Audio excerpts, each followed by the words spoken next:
solicitándole que hable con quien entonces era el exsecretario general de Palacio, el señor Bruno Pacheco, quien se encargaría de señalarle quién debía ser ascendido y quién no. Esas conversaciones de WhatsApp finalmente se hicieron públicas y en base a ello es que la fiscal de la Nación acudirá a Palacio de Gobierno, dadas las prerrogativas que tiene el presidente de la República, para realizar el interrogatorio. ¿Qué podemos esperar de este interrogatorio que se dará mañana? Vamos a conversar con el doctor César Azabache. Él ha sido procurador anticorrupción. Doctor Azabache, muy buenas noches. A ver, buenas noches, a las órdenes. A ver, empecemos por las formas. Es la fiscal de la Nación la que irá a Palacio de Gobierno. ¿El presidente ya tiene conocimiento de las preguntas? ¿Cómo es este proceso? A ver, varios comentarios que hacer, ¿no?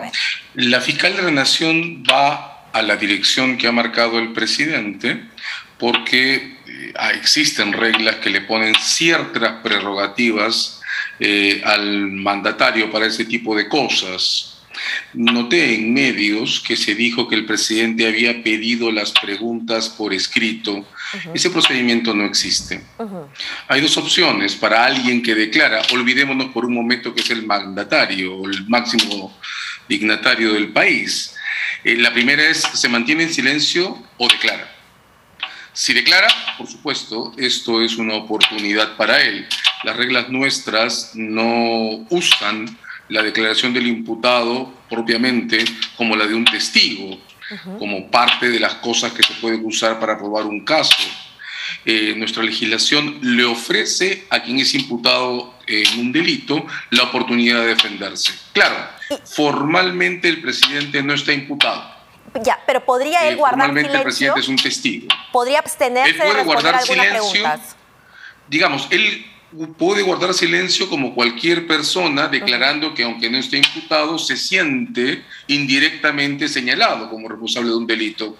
Legalmente lo puede hacer, pero no olvidemos que es el presidente de la República. No es solo un ciudadano, es quien detenta la máxima magistratura de la nación. Desde ese punto de vista, no es apropiado que el presidente de la República se mantenga en silencio.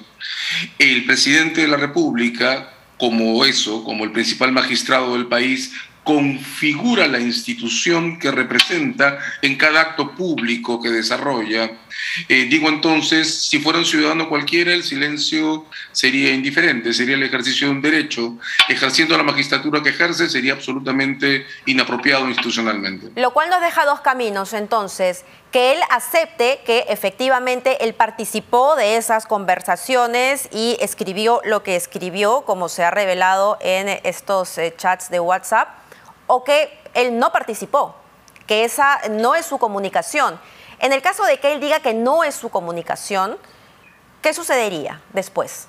Bueno, parece que las probabilidades son otras, ¿no? Hoy día ha difundido varias declaraciones su abogado, que ha sugerido que la versión de las cosas del presidente apunta a pretender que su intervención en esos diálogos es irrelevante. El abogado del presidente ha dicho hoy, habrá que ver qué tan convincente es esto, de mi punto de vista no lo es, que el presidente solo estaba preguntando por estados de expedientes en los que iba a intervenir por primera vez.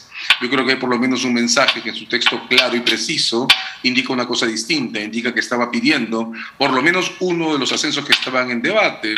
Hay otro mensaje en el que empodera al señor Pacheco para desarrollar coordinaciones vinculadas a los ascensos, y las versiones de las contrapartes de esas conversaciones o de esos diálogos indica que el señor Pacheco pidió expresamente que determinados oficiales sean ascendidos. De otro lado, creo que sería ingenuo pensar que la fiscal de la Nación va a hacer algo tan inicial como preguntarle al señor presidente, dígame qué tiene que decir sobre los mensajes, ¿verdad? En un caso de este tipo, un fiscal promedio pregunta primero cuáles son las disposiciones expresas que se han dado desde la presidencia a sus subordinados para cumplir con las reglas de prevención y transparencia, cuáles son las instrucciones expresas que se le dieron a Pacheco para que entre en relación con el comandante general del ejército o el jefe de la policía para esos fines, qué información específica le dio el subordinado, el secretario de Palacio de Gobierno al presidente, cómo procedió él respecto a esa información. Digo con esto que el interrogatorio o la declaración al presidente no puede limitarse únicamente a pretender que sus mensajes son inocuos o que no dicen lo que el texto dice, entre otras razones porque la fiscal de la Nación no puede dejar de preguntarle al presidente sobre los dispositivos de prevención de actos de corrupción y clientelismo, sobre los eventos exactos de su relación con el secretario y los reportes que él puede haber recibido sobre esas reuniones. Porque además, claro, hay otros elementos, ¿no? No solamente son los mensajes, sino como menciona también las visitas que estos militares que aspiraban a un ascenso realizaron a Palacio de Gobierno. Y algo muy importante que funciona aquí como indicio posterior, o que se refiere al comportamiento posterior del presidente, perdón por redundar, después de esta escena en la que evidentemente no se le hizo caso al señor Pacheco, hay personas que han dejado las armas, que han sido cesadas. Con el poco tiempo que tiene el señor Castillo en la presidencia de la República, tendremos que suponer que tiene informes, documentos, comentarios, razones que justifican esos cambios. Hoy día su abogado dijo que los cambios no se produjeron por la negativa del comandante general y del jefe de la policía a hacerles caso en estos ascensos, sino que se produjeron por determinados impases vinculados a la colaboración con proyectos populares o cosas de este tipo. Bueno, si eso fue así, yo supongo que la fiscal de la Nación le pedirá los documentos, las evidencias, los registros que muestran que tenía razones objetivas para producir esos ceses fuera del hecho de que no le hicieron caso. Es decir, no solo es la palabra del presidente, sino también la documentación y los argumentos por escrito, objetivos, que avalen lo que diga y que se trata finalmente de una rendición de cuentas, también de los actos del primer mandatario. Absolutamente, es un espacio en el que los lugares comunes no funcionan, porque tiene al frente a una magistrada, la fiscal de la Nación, que nosotros creemos tendrá que abordar todos esos aspectos, elementos anteriores, el comportamiento anterior de regulación y de prevención de actos de clientelismo y de intromisiones como esta, el despacho entre el presidente y su secretario y las razones por las que se produjo el desenlace, el cese de estos oficiales de las armas que fueron cambiados luego de no hacer caso a los pedidos de Pacheco. Doctora Asabache, este no es el único problema que tiene el presidente de la República, si bien mañana se va a realizar un interrogatorio con la fiscal de la Nación por el caso de la interferencia en ascensos. Hay otro asunto que también está generando esta aura totalmente negativa en el Ejecutivo y es el caso Petroperú. Pero hay mucha desinformación, mala información, no sabría cómo calificarlo, inclusive de parte de la defensa del mismo presidente Castillo, porque en buena cuenta él aún no es que esté siendo investigado por ese caso, sino más bien los satélites, los personajes satélites. Yo quisiera, por favor, que nos explique bien cuál es la situación del presidente Castillo en ese caso, cuán involucrado puede estar y por qué es que la fiscal de la Nación, según el abogado, debe ser la persona que debe investigar este caso. Vamos a la pausa y volvemos con usted.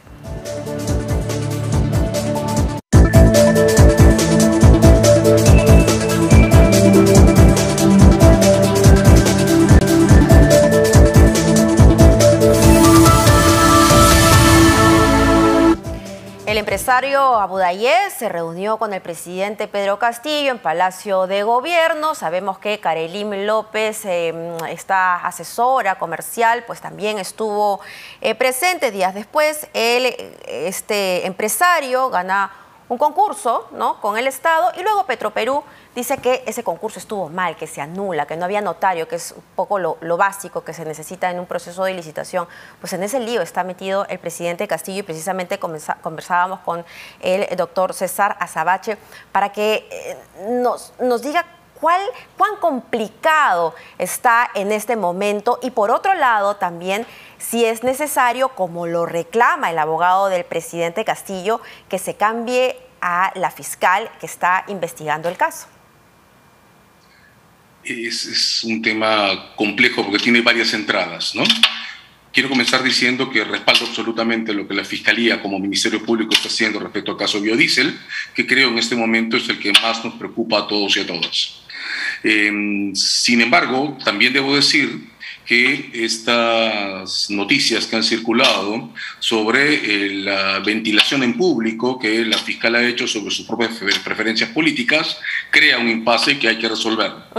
Los fiscales no son jueces, de modo que no tienen que ser imparciales en el sentido que son los jueces, pero son magistrados, y eso impide, tengo que decirlo por completo, impide que ventilen públicamente sus preferencias subjetivas, las personales, y debo decir que también impide en términos institucionales que entremezclen los casos que discuten con los asuntos en los que tienen posiciones que, repito, no deberían hacer públicas. De modo que, con el mayor respeto, creo que hay hoy una situación que el Ministerio Público debe resolver para no perjudicar el ambiente de la investigación. Primer punto.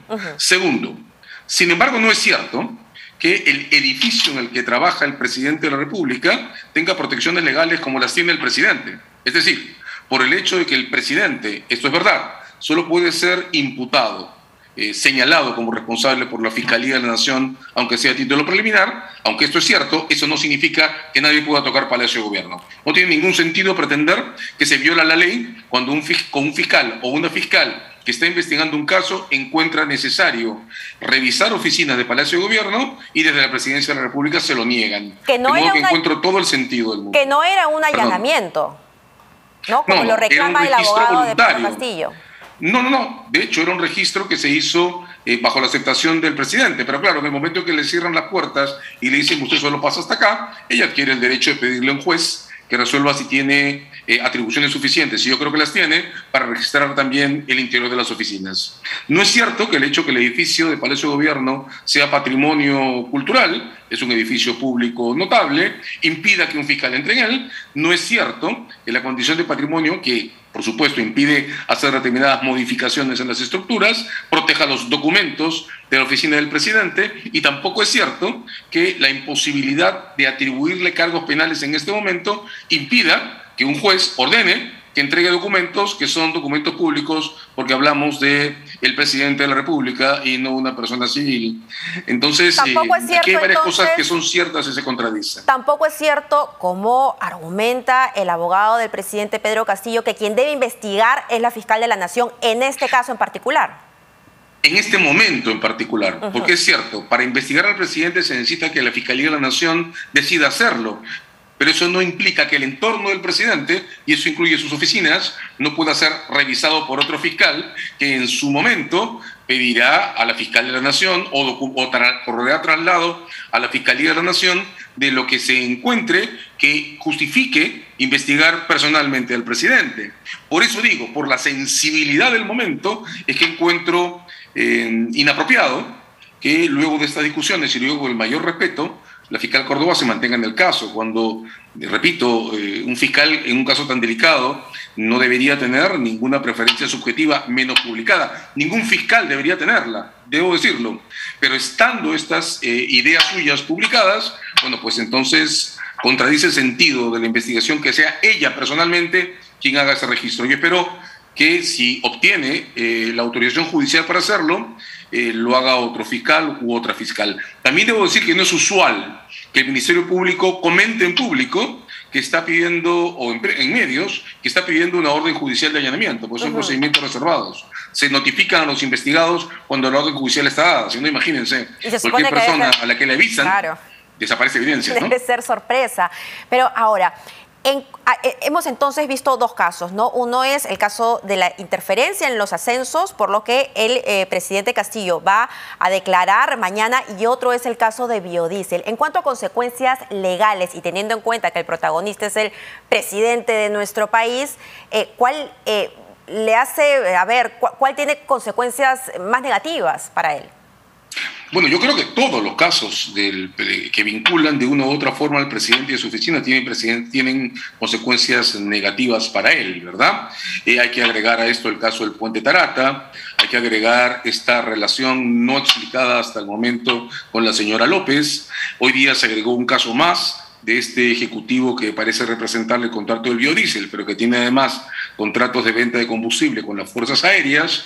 Entonces, hay un paquete entero de casos que dañan en mucho la imagen presidencial, un paquete de casos respecto a los que hasta ahora, desde mi punto de vista, no tenemos explicaciones claras y creo que son obligatorias en términos institucionales, porque es el presidente de la República. Tenemos problemas serios para encontrar una vía equilibrada y reglas equilibradas para tratar esto en el Congreso. He visto algunas iniciativas que están tratando de abrir un caso de responsabilidad institucional a la fiscal de la Nación por demorarse respecto a una historia que no está lista. Como vemos, tenemos una escena crítica, muy dura, repleta de situaciones que perturban el desenlace de las cosas, ¿no? Entonces, voy a ser más puntual. Con un buen... Sí, voy a ser más puntual en mi pregunta, porque hace algunas semanas vimos cómo, sin éxito, la oposición intentó presentar una moción de vacancia presidencial. Estos casos que no estaban contemplados en los argumentos de esta moción podrían ser nuevamente una herramienta para que la oposición regrese por este tipo de solicitud. Yo creo que no, y agregamos otro asunto complejo a esto, ¿no? Creo que en noviembre del 20 dejó en claro que la vacancia no sirve para estas cosas. El modo en que la vacancia fue diseñada en la Constitución del 93 se ha mostrado en toda su cruda inutilidad en el incidente que produjo el intento de imposición del señor Merino como presidente de la República. En estos días, Omar Cairo por un lado, pero este fin de semana la presidenta del Tribunal Constitucional han empezado a llamar la atención sobre otras alternativas institucionales mucho más equilibradas que la vacancia, como el proceso por infracción a la Constitución, que el Congreso podría iniciar no en base a cargos penales, sino a asuntos de responsabilidad constitucional, como violar los deberes de prevención y transparencia que se vinculan a los tratados sobre corrupción y que podrían ofrecer una escena muchísimo más estable, ¿Y en qué derivaría? ¿En qué derivaría? ¿En qué podría en un procedimiento primero, en un procedimiento no intempestivo como de la vacancia, en una discusión sobre la inhabilitación del presidente y su eventual destitución, y creo que eso es lo más importante, en que tengamos todos y todas un tiempo más extenso, más sólido, para poder madurar una legitimidad de reemplazo si es que la necesitamos. Noviembre del 20 muestra que la vacancia, por su precipitación, no permite asegurar que el presidente de reemplazo pueda sostenerse en el cargo. Ese proceso, no solo el de discutir si Castillo debe irse, sino el de constituir sólidamente una presidencia de reemplazo, ese es el que no estamos haciendo. Muchísimas gracias al doctor César Azabache por estos minutos, y seguramente vamos a estar comentando lo que será mañana el interrogatorio al presidente Castillo.